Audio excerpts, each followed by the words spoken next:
नमस्कार। आज के इस वीडियो में हम लोग परागण और उसके प्रकार के बारे में आवश्यक जानकारी प्राप्त करेंगे। सबसे पहले हम ये जानने का प्रयास करते हैं कि परागण या पॉलिनेशन किसे कहते हैं। तो देखिए, किसी पुष्प के परागकोश से मुक्त हुए परागकण उसी पुष्प के वर्तिकाग्र या उसी जाति के किसी दूसरे पुष्प के वर्तिकाग्र पर पहुंचने की जो क्रिया है उसे हम परागण या पॉलिनेशन कहते हैं। इस डायग्राम में ये पुष्प आपको दिखाया गया है, इसके पुंकेसर के ये परागकोश है। इससे देखिए परागकण निकले और ये परागकण पुष्प के जो स्त्री केसर का जो वर्तिकाग्र जो टिप है स्त्री केसर की, इस पे पहुंच गए। तो परागकणों का जो ये गमन है परागकोश से स्त्री केसर के वर्तिकाग्र तक, ये जो गमन है इसी को हम पॉलिनेशन या परागण कहते हैं। इस डायग्राम में मैंने आपको दिखाया कि एक ही पुष्प के पुंकेसर से परागकोश से परागकण निकले और उसी पुष्प के वर्तिकाग्र पे गए, लेकिन ये जरूरी नहीं है। हो सकता है कि इसी जाति का कोई दूसरा पौधा हो और ये परागकण इस फूल से निकल करके, इस पुष्प से निकल करके उसी जाति के किसी दूसरे पौधे के पुष्प के वर्तिकाग्र पे चले जाएं। सीधी और सरल भाषा में आपसे कहूं पॉलिनेशन क्या है, तो हम इतना समझ लें बस कि एक ही जाति के पुष्पों के बीच में अगर परागकण वर्तिकाग्र तक पहुंच जाए तो उस गमन को हम कहते हैं पॉलिनेशन। और जनरली ये जो पॉलिनेशन की क्रिया है ये आवृतबीजी पादपों और अनावृतबीजी पादपों में ही होती है। फ्लावरिंग प्लांट्स और जिम्नोस्पर्म जो प्लांट्स हैं उन्हीं में यह क्रिया होती है। और इस क्रिया की आवश्यकता क्यों है? क्योंकि इसी क्रिया के माध्यम से नर युग्मक मादा युग्मक तक पहुंच पाता है और बीजों का निर्माण होता है। आप देखिए, ये बहुत ही महत्वपूर्ण घटना है कि अगर परागण की क्रिया नहीं होगी तो किसी भी दशा में बीज का निर्माण नहीं हो सकता। मैं इस डायग्राम के माध्यम से हल्का सा आपको समझाऊं कि देखिए, ये जो परागकण है इसी परागकण के अंदर नर युग्मक बनता है और स्त्री केसर जो ये दिखाई दे रहा है पुष्प का, इसकी जो नीचे फूली हुई भाग है इसे हम अंडाशय कहते हैं। इसके अंदर मादा युग्मक होता है। तो पराग कण के अंदर जो नर युग्मक है वो अगर स्त्री केसर के टिप तक नहीं पहुंचेगा तो किसी भी दशा में ये नर युग्मक इस मादा युग्मक से नहीं मिल सकता। और जब तक ये नहीं मिलेगा तब तक निषेचन नहीं होगा और निषेचन नहीं होगा तो बीज का निर्माण नहीं होता। तो ये हमें ध्यान रखना है कि परागण की क्रिया एक महत्वपूर्ण क्रिया है बीज निर्माण के लिए।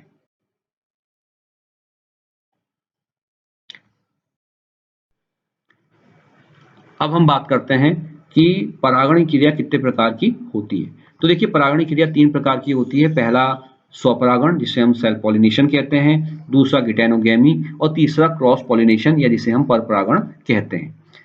काफी लोगों के बीच में डिस्कस इस बारे में होता है कि गिटेनोगेमी स्वपरागण का हिस्सा है और कुछ लोग गिटेनोगेमी को परपरागण का हिस्सा भी मानते हैं। तो आइए एक एक करके हम इन तीनों परागण के बारे में अध्ययन करते हैं। सबसे पहले हम बात करते हैं स्वपरागण की, जिसे हम सेल्फ पॉलिनेशन या ऑटोगेमी भी कहते हैं। स्वपरागण क्या है? तो देखिए, जब परागण में किसी एक पुष्प के परागकण उसी पुष्प के स्त्री केसर के वर्तिकाग्र पर पहुंच जाते हैं तो ऐसे परागण को हम स्वपरागण या ऑटोगेमी कहते हैं। अर्थात यह क्रिया जो हो रही है ये एक ही पुष्प के अंदर हो रही है। पुष्प के ही परागकण उसी पुष्प के स्त्री केसर के वर्तिकाग्र पर जा रहे हैं। तो ऐसी क्रिया को हम सेल्फ पॉलिनेशन या ऑटोगेमी कहते हैं। मैं दोबारा आपको बता दूं कि इस प्रकार के परागण में क्या हो रहा है, एक ही पुष्प के अंदर ये क्रिया हो रही है। एक ही पुष्प है, उसी पुष्प के परागकोश से परागकण निकलते हैं और उसी पुष्प के स्त्री केसर के वर्तिकाग्र पर पहुंच जाते हैं। तो ये जो क्रिया है एक ही पुष्प के भीतर होने वाला परागण है, इसलिए हम इसको क्या कहते हैं, स्वपरागण कहते हैं। और इसके लिए ये बहुत आवश्यक है कि पुष्प कैसा हो, बाइसेक्सुअल हो, द्विलिंगी हो। देखिए, सीधी बात है, स्वपरागण कब होगा, जब एक ही पुष्प के परागकण उसी पुष्प के वर्तिकाग्र पे जाएंगे। और अगर पुष्प द्विलिंगी नहीं हुआ, उसमें पुंकेसर या स्त्री केसर में से कोई एक भाग नहीं हुआ तो स्वपरागण संभव ही नहीं है। तो ये बात ध्यान रखनी है कि स्वपरागण के लिए पुष्प का द्विलिंगी होना बेहद आवश्यक है। पुष्प अगर द्विलिंगी होगा तभी उसमें स्वपरागण संभव है।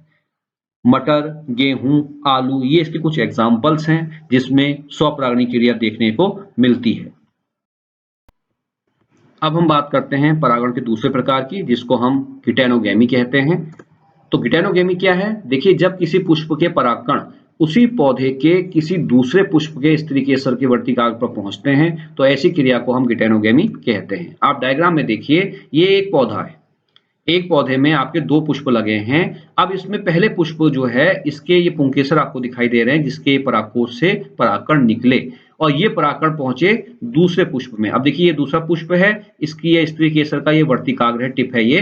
तो ये परागकण यहाँ से निकले, इस पुष्प के परागकोश से निकले और यहाँ से ये पहुंचे दूसरे पुष्प के वर्तिकाग्र पर।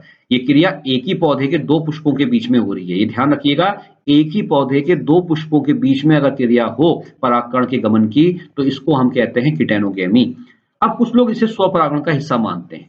क्यों मानते हैं? क्योंकि उनका ये मानना है कि दोनों पुष्प आनुवांशिक रूप से एक समान है। देखिए, चूंकि ये एक ही पेड़ के दो पुष्प हैं, तो आनुवांशिक रूप से ये एक समान होंगे, इसलिए कुछ लोग इस गिटेनोगेमी की क्रिया को स्वपरागण का हिस्सा भी मानते हैं। लेकिन कुछ लोग ऐसे हैं जो इसे परपरागण का हिस्सा मानते हैं।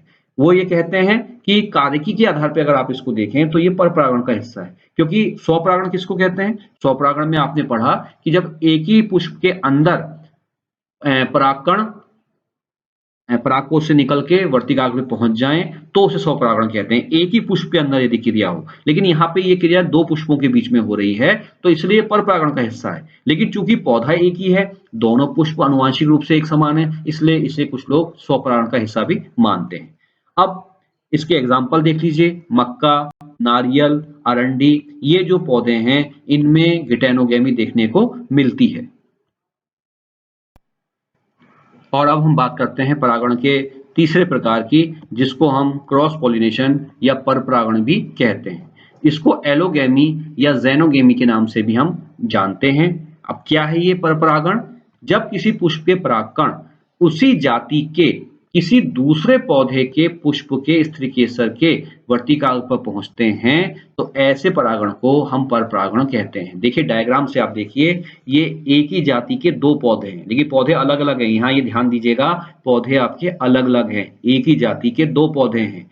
एक पौधे का जो पुष्प है, उसके पुंकेसर के परागकोश से ये परागकण मुक्त हुए और ये परागकण यहाँ से पहुंचे आपके कहाँ? उसी जाति का दूसरा जो पौधा है, उस पौधे के पुष्प के स्त्री केसर के वर्तिकाग्र पे। ये स्त्री केसर है नीले रंग का, इसकी वर्तिकाग्र ये टिप आपको दिखाई दे रही है, इस टिप पे पहुंचे। तो यहाँ पे आप देखिए, जो परागकणों का गमन हुआ है, ये दो पौधों के बीच हुआ, दो पुष्पों के बीच तो हुआ ही है, लेकिन दो पुष्प कहाँ है? अलग अलग पौधों में है। तो ये ध्यान रखना है कि यदि परागकण एक ही जाति के दो पौधों के बीच गमन करते हैं, एक पौधे से परागकण निकलते हैं और दूसरे उसी जाति के दूसरे पौधे के पुष्प के वर्तिकाग्र तक जाते हैं, तो ऐसी क्रिया को हम परपरागण कहते हैं। और इस क्रिया के लिए ये आवश्यक नहीं है कि पुष्प एकलिंगी हो। देखिए, परपरागण क्रिया एकलिंगी पुष्पों में भी दिखती है और द्विलिंगी पुष्पों में भी दिखाई देती है। दोनों ही प्रकार के पुष्पों में परपरागण संभव है। इस क्रिया की सबसे बड़ी महत्वपूर्ण बात क्या है कि इस क्रिया के किसी एजेंट की आवश्यकता होती है। ये हमको ध्यान रखना है कि परपरागण बिना एजेंट के संभव नहीं है। एजेंट की आवश्यकता होती है, एक माध्यम की आवश्यकता होती है, क्योंकि ये क्रिया दो पौधों के बीच होती है। भले ही दोनों पौधे एक ही जाति के हैं, लेकिन दो पौधों के बीच में आपके परागकणों का गमन हो रहा है, तो इनको ले जाने के लिए, इन परागकणों को ले जाने के लिए अलग अलग माध्यमों की आवश्यकता हो सकती है, चाहे वो वायु हो, चाहे वो जल हो, चाहे वो कीट हो। अब कुछ एग्जाम्पल आप देख लीजिए, मक्का है, साल्विया है, आक है, इन सब पौधों में परपरागणी क्रिया संपन्न होती है। मैं उम्मीद करता हूं कि आपको ये वीडियो पसंद आया होगा। पॉलिनेशन की क्रिया और उसके प्रकार आप समझे होंगे। नेक्स्ट वीडियो में हम स्वपरागण के बारे में विस्तार पूर्वक अध्ययन करेंगे। अगर आपको ये वीडियो पसंद आया तो इसे लाइक कीजिए और इस चैनल को सब्सक्राइब कीजिए। धन्यवाद।